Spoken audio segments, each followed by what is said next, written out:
tu ir pārliec tas viss uz nākamo viņu ir. Un tik pārniecīgi Denis Pils? Viņš uzslēp, bet man ir kolēs viņus. Tu ieliec to, vai nu ieliec laiku, to atpēju? Cilvēki Zoomā, tu taču neesi Zoomā, Zoomā viss perfekti. Viss ir redzams. Perfekti viss ir. Jā, bet Zoomā ir 40. Viņi visu laiku mainās. Edit bija. Es te nerunāju par to, es runāju, ka vismaz kaut kur iet, un tāpēc vajag uzlikt. Uzliec te video, ne? Mēs gaidām, kad Toronto pieslēgsies YouTube. Tas ir tas, ko mēs gaidām. Un tu esi liek. Jā, es nepārētu video man. Iet. Wieso bin ich jetzt hier weg?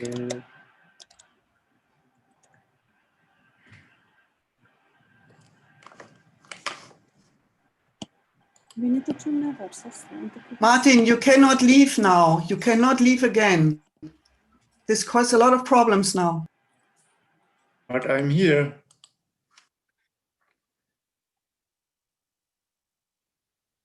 If you are the host, you can turn it off. No, whomever You is the as a host, you should be able to turn it off. It's flashing. Tur ir flash. Tas man flash.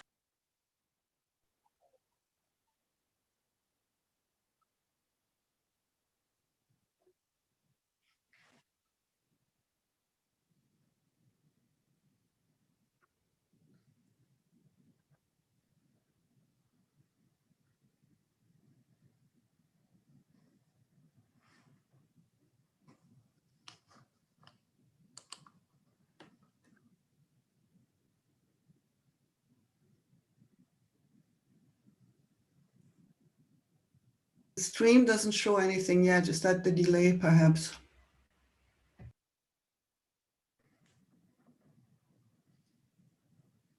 Is edit not coming on with it?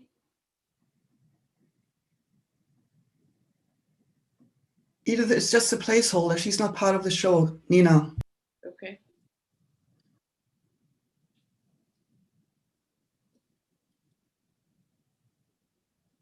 They are still going. Don.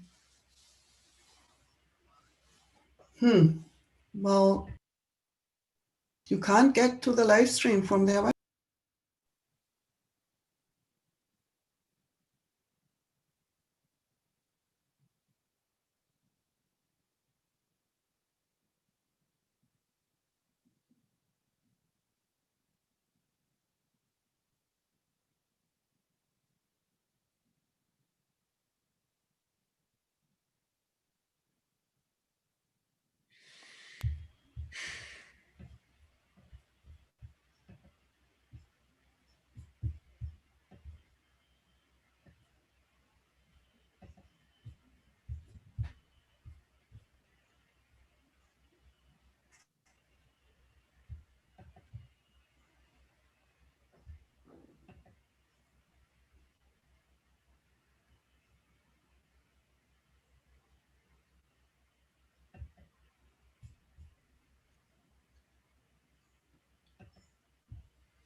Zoom has erected its headquarters in San Jose, California, while Skype has erected one key arm of its operations in Palo Alto, California. This is the traditional territory of the Muquema Alon tribal nation. The current members of this nation are direct descendants of the many missionized tribal groups from across the region. We, who are able to connect with each other via Zoom or Skype, are deeply indebted to the Muquema Alwan people, as the lands and waters they continue to steward now support the people, the pipelines, the technologies that carry our breaths, images, and words across vast distances to others. As we engage as artists and scientists in our live stream online performance, we personally acknowledge the debt that we have incurred and that is amassing each time we meet online. We are all indebted to those peoples and communities whose waters and lands have been poisoned as a result of the extraction of metals and rare earth elements required to fabricate the machinery through which we speak to, hear from, and view each other. We are indebted to these peoples whose working lives, youth, and vitality have been spent in unsafe spaces and in intolerable conditions, so that so many citizens of the so-called developed world might have easy access to these and related devices. As we encounter each other each day through our email accounts, our messaging apps, and our vital meeting rooms and chat rooms, let us strive to remain mindful of the incalculable debt that we owe. I would also like to acknowledge our colleague Jill Carter for sharing this thoughtfully crafted text with us.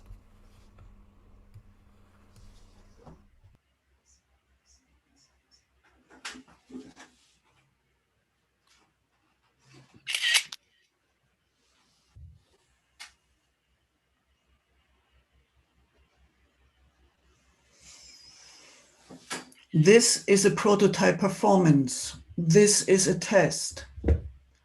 This is a kaleidoscopic attempt to perform the quest for artistic intelligence, A/I, in the context of artificial intelligence or AI developments. Smart home, smartphone, smart car, smart fridge. We find the creative glitch. We are exploring image making and imagination making, searching for paradoxical, poetic echo data. Geoffrey Hinton, inventor of the neural network approach, imitating the human brain in deep learning machines, says, it may be a very long time before computers can understand poetry or jokes or satire, as well as people. Let's share the laughter of resilience, togetherness, and creativity. Welcome to the show.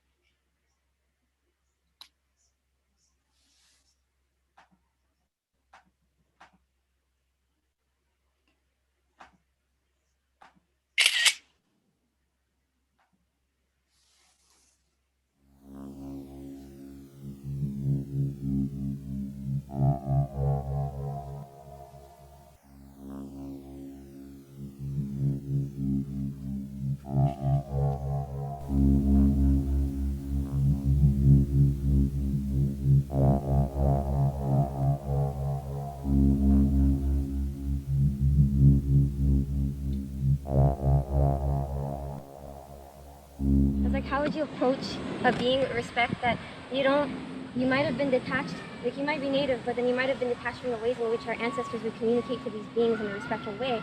So what's the way that you approach a being that's been harmed for like years and years and centuries and centuries without coming to it as, with saying, I'm not a threat. I'm not a threat.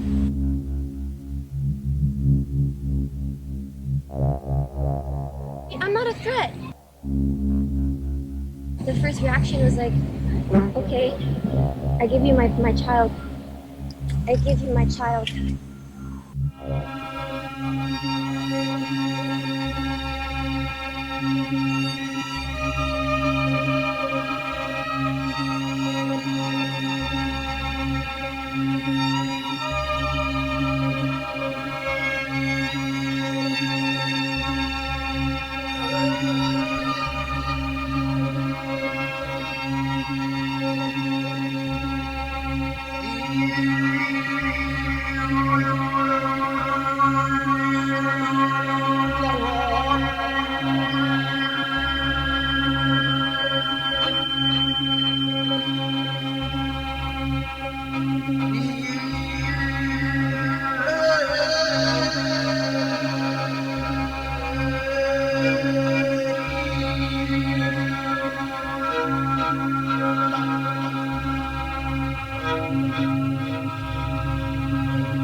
And in my dream, he was speaking through my mind, speaking through my mind.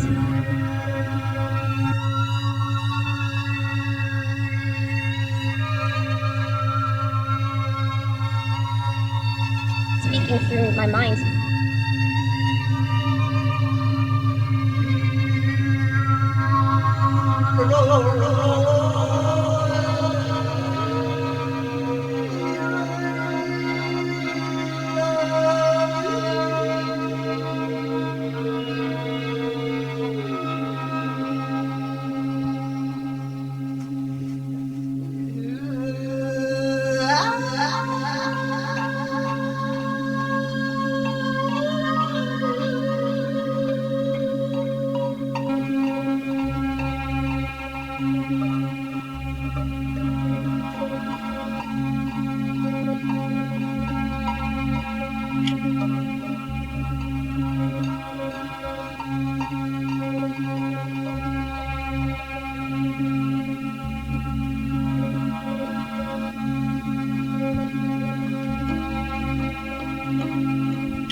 And I just have to stand here and live with years and years and years of what I see now and all the destruction and the restriction, having plastic or constricting others.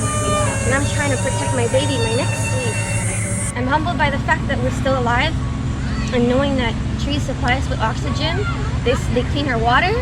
Some trees give nitrogen to the fruits and the vegetables in the earth. They give us shading, they give us homes. I have a roof over my head because of trees.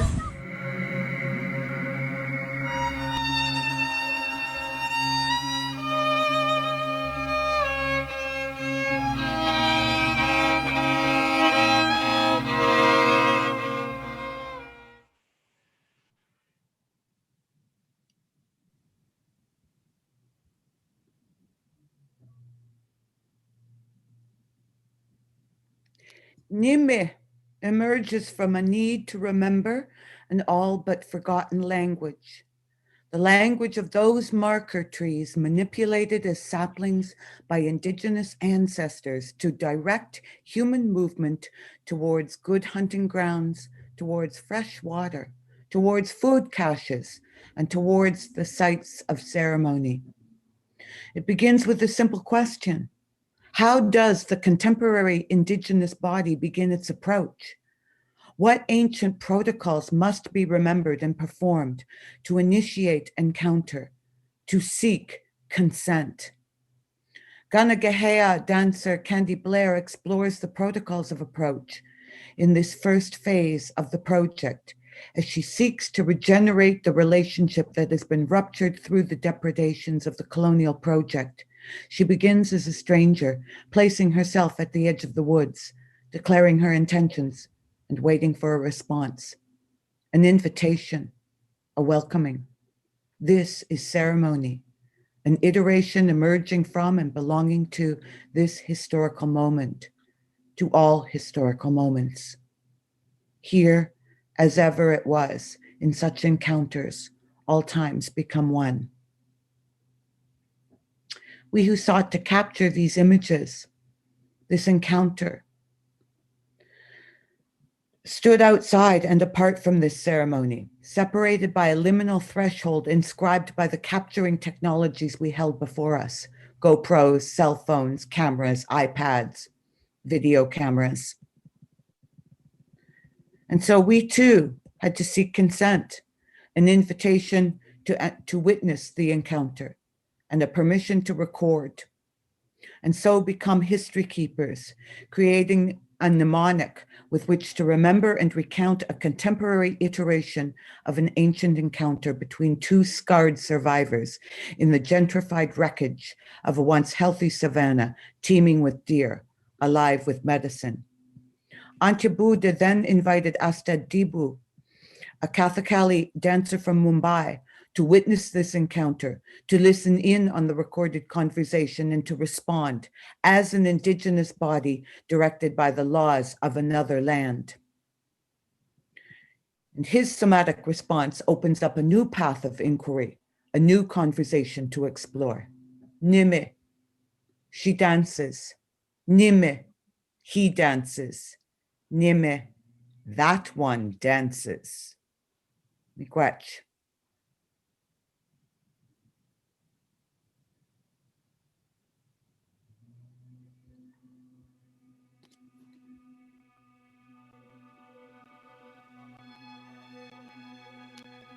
Nime, that one is dancing.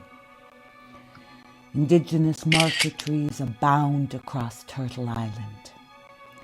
These natural bodies, subtly reconfigured by the indigenous ancestors, are earthworks that speak to us across the centuries in an imperfectly remembered language.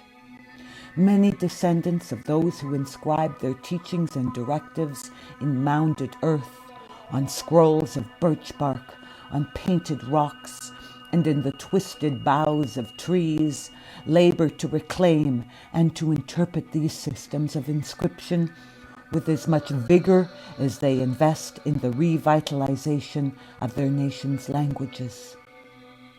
This micro-project concerns itself with embodied intelligence, the communication of that intelligence as a performance enacted by the other than human body, and human response to that intelligence performed somatically. How does the contemporary indigenous body read, hear, and develop language with which to respond to this encoded legacy? What do other bodies read and hear? What is the language through which those other bodies respond?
something like this.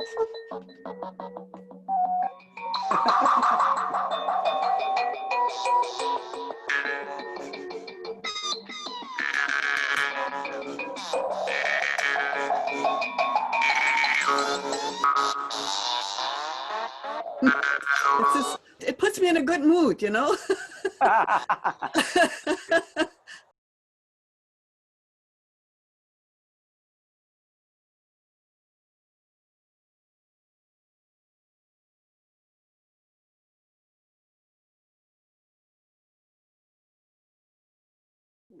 First of it all, I try to understand what is the theme about I'm making music in that moment. And then I make a tuning, a cosmic tuning or a molecular tuning. I tune my electronical instruments. And what instruments are these? These are modular synthesizers and frequencies. That means they pulsing. And I also use normal instruments. I use tunable instruments like a sitar, a string instrument, different string instruments. So you play all of these instruments yourself, or you have somebody playing them? I play them all by myself. Wow, how did you learn so many musical instruments to play? They speak to me.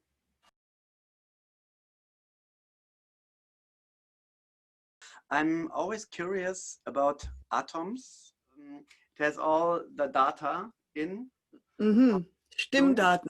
Like wave frequencies from atoms. If I want to tune hydrogen, it's very specific.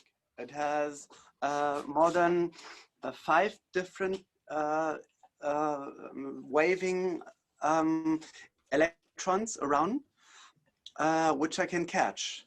It's only one, but it's 5 different levels. You are actually working with the element, or just with the mathematical representation of that element?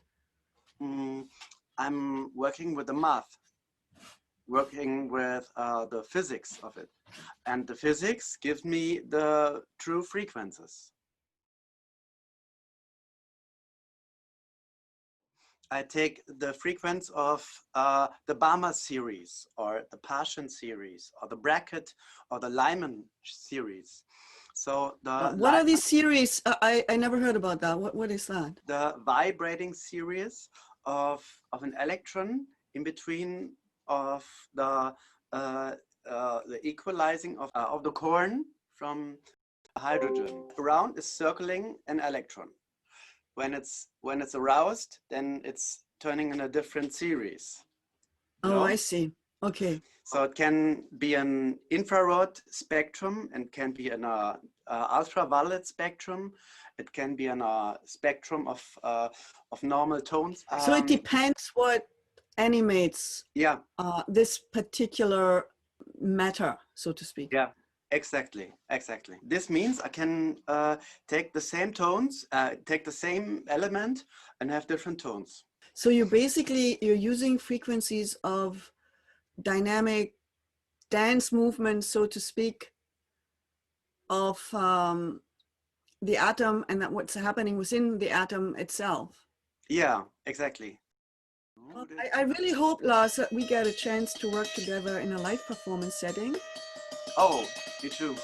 You know, so that we can experiment with these kind of soundscapes and compositions that you create. You know, they resonate deeply, and I think they do resonate deeply because they are made from the world in which we live.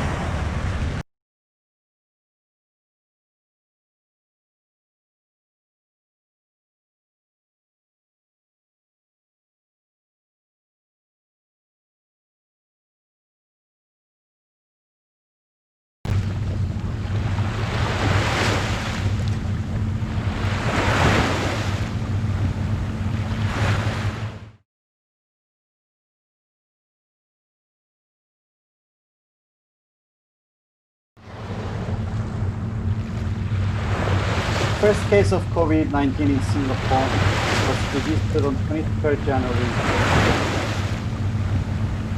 The government imposed Code Orange protocols on the 7th of February. On the 14th of February, my father called me to tell me I would have to undergo brain surgery. I traveled to Mexico on the 26th of February to be with him. The World Health Organization declared COVID-19 a pandemic on the 13th of March. My father died on the 14th of March, 4:20 a.m. I traveled back to Singapore on the 28th. Upon my return, I was placed on mandatory quarantine. The government would check my GPS location thrice a day. As soon as I was able to, I started cycling every day. It was the only way to stay alive. I charted routes, I observed trees, I contemplated the ocean, I collected data. In their book, What is Philosophy? Losing the barrier argues that thinking takes place in the relationship of territory. If this is so, what other way to define people data about the relationship between life and earth? Which is to say that the only moment in which people data can even come to exist is when we tell stories about life and death on this planet.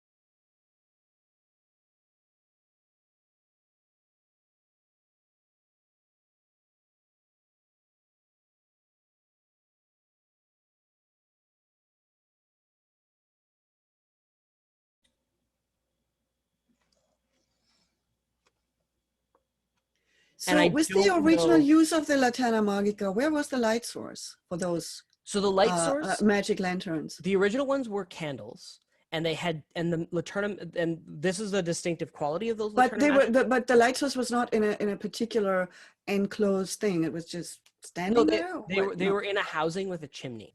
So the way these devices work is actually a really fun confluence of hacking and engineering, because these the original devices that I have that are available commercially work by taking quite literally the same materials that are found on a smartphone screen and placing it on a large platform.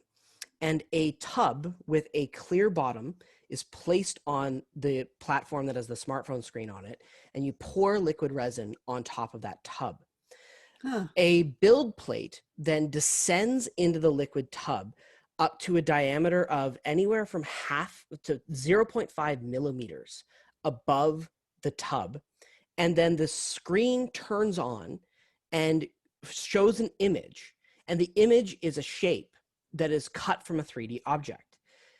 It's almost like a scanner. It looks. It is. It's a reverse scanner. And so the image that is shown on the screen is shown with ultraviolet light. And that causes the liquid resin in the areas where the light is displayed on the screen to harden by exposure. And then what happens is the build plate mechanically lifts off, and the tub, the bottom of the tub is actually a slightly flexible material. So what happens is the rendered resin is pulled off the bottom material and sticks to the build plate, and then it descends again and repeats this process successively. So a 3D printer produces an object by taking a 3D rendering of an object and slicing that object into several thousand two-dimensional images, basically cutting it up into thin slices, basically like projector slides. Right. Yeah. And so it is producing a three-dimensional image, a three-dimensional object by deconstructing that object into it's a pile. It's a pile of images. It's a stack of images. Yes. It's a stack of projected images. Right. Yeah. Yeah. Yeah. And that's what you're doing. Yeah. And in trying to build the Laterna Magica now. Yeah. And so the 3D printer is itself, these resin 3D printers are a wild form of projector that is using an emitted display to harden resin and build an object. So and using a particular spectrum of light. Yeah.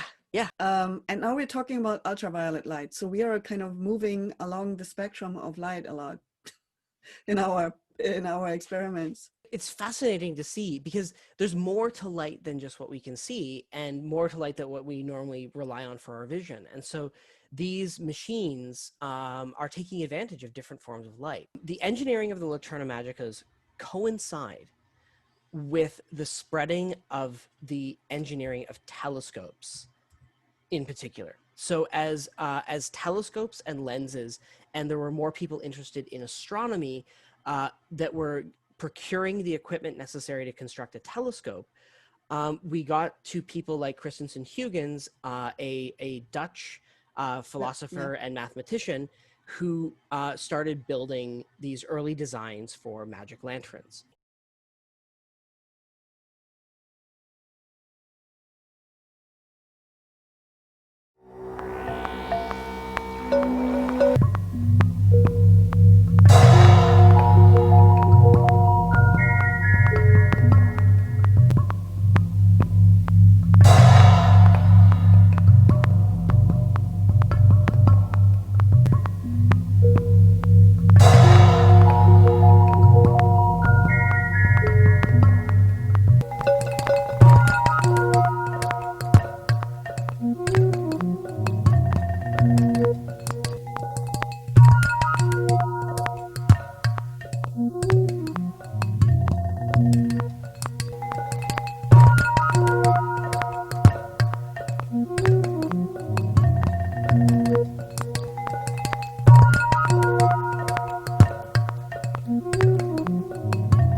What's new? What's up? What's up?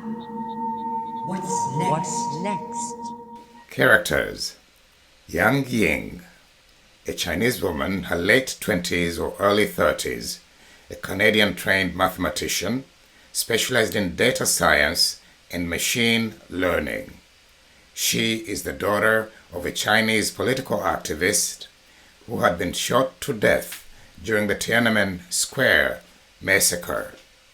She was sent overseas at the age of 14 by her mother immediately after her father's death. She's now a naturalized Canadian.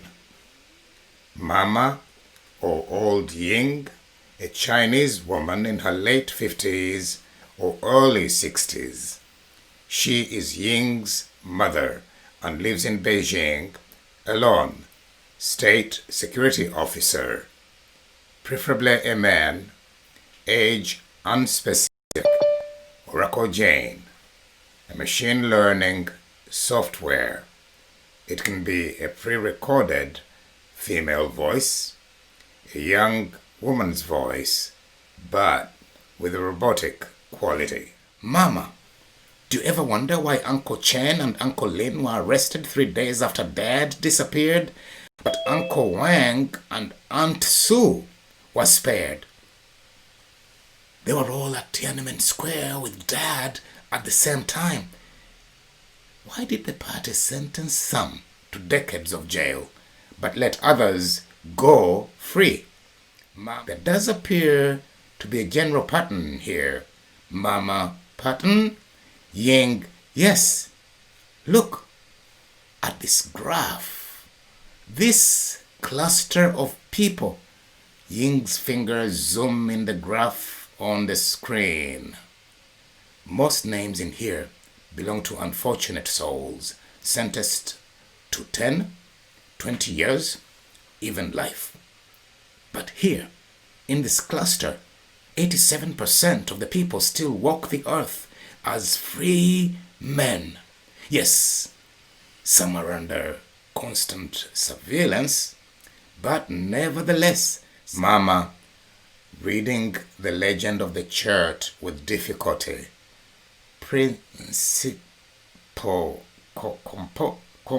Ying coming in. Principal component analysis. Mama, all that technical mumbo jump. Ying, don't worry about the labels, ma. Basically, once Jen is done massaging the data, we are presented with this nice little graph here. A graph on the style of different people's writings, not the content, but the style. Mama, reading out slowly from the graph. Level of abstraction. Ying, yes. From the left, you start with writings that are literal and physical. Blood, tears, sweat, guns and barrels, classic propaganda stuff.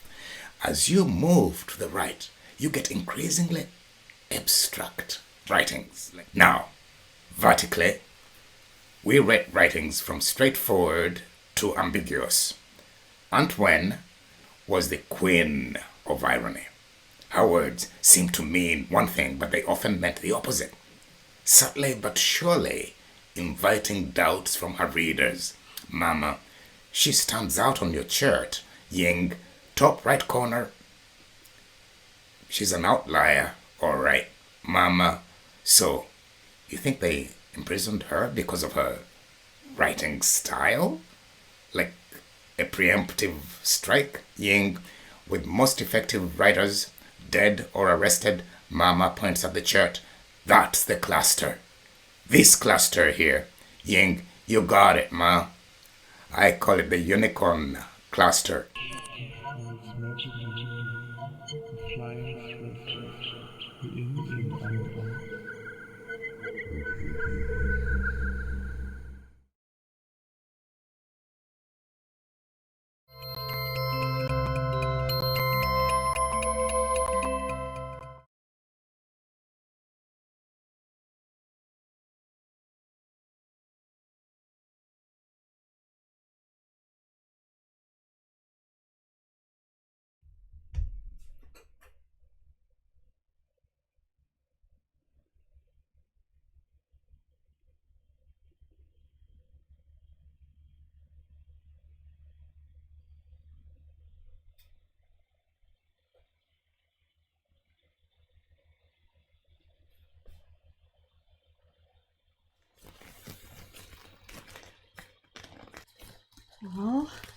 need to find all the fingers,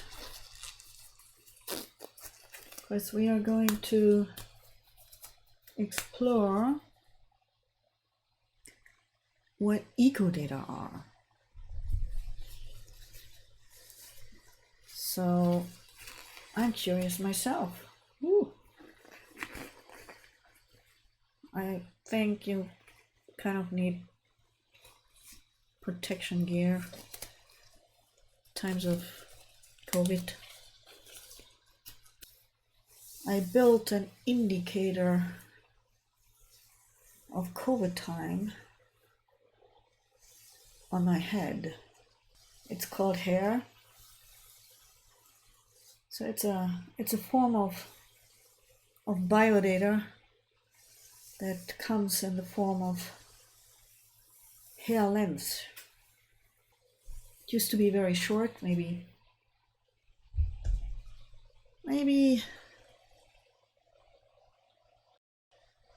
4 millimeters or 5 millimeters, and now look at this. Right? This is just this is how COVID grew. This is how it happened. So we can measure exactly, scientifically, we can scientifically measure how long I've been exposed to rattling the curve, right? I have bought a set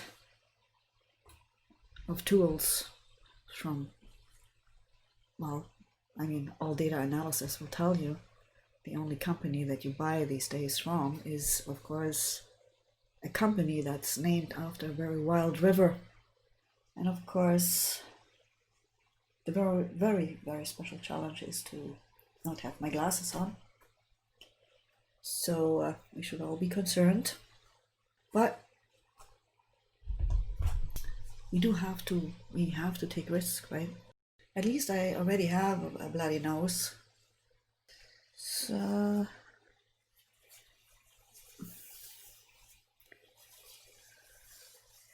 yeah, like that.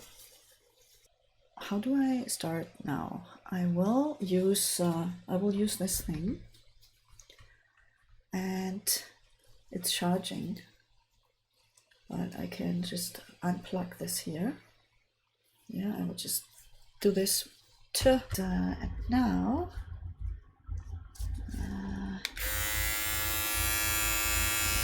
okay, now I have to again have to keep the mask on. Can't lose the nose.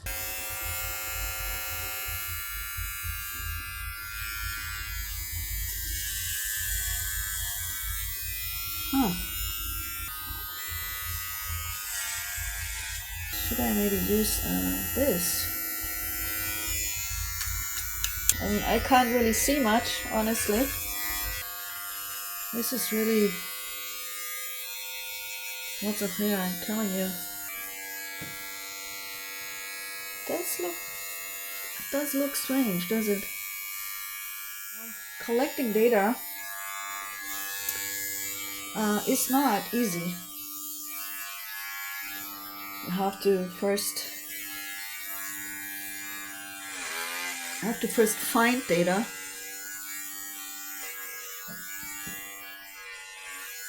and then you have to collect the data, and then you also have to analyze the data. And in order to analyze the data, you have to come up with some questions. I mean, really good questions. Yeah, I think my data visualization performance is kind of over. So yeah, this was my attempt to get rid of most of the hair on my head. This also was a data performance.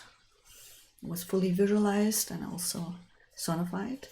And there was also an algorithm instrument tool thing. So this is what radical self-care looks like. You just go for it, and you take people with you, down into the abyss.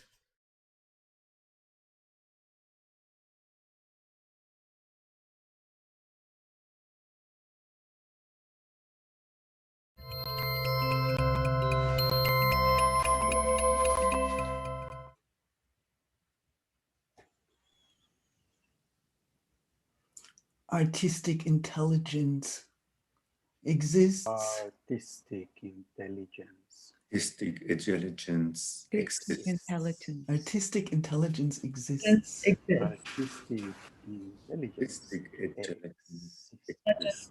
Yes. Artistic intelligence exists. Artistic intelligence. Artistic intelligence exists. Artistic intelligence exists.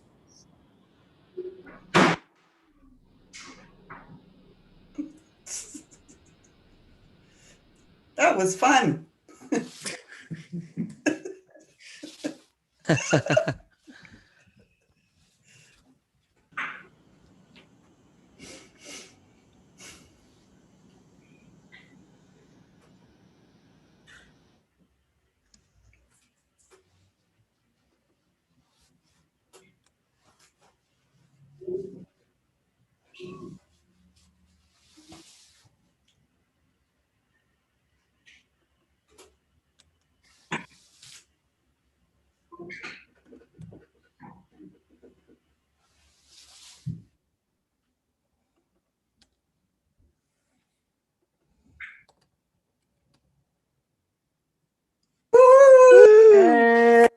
We made it.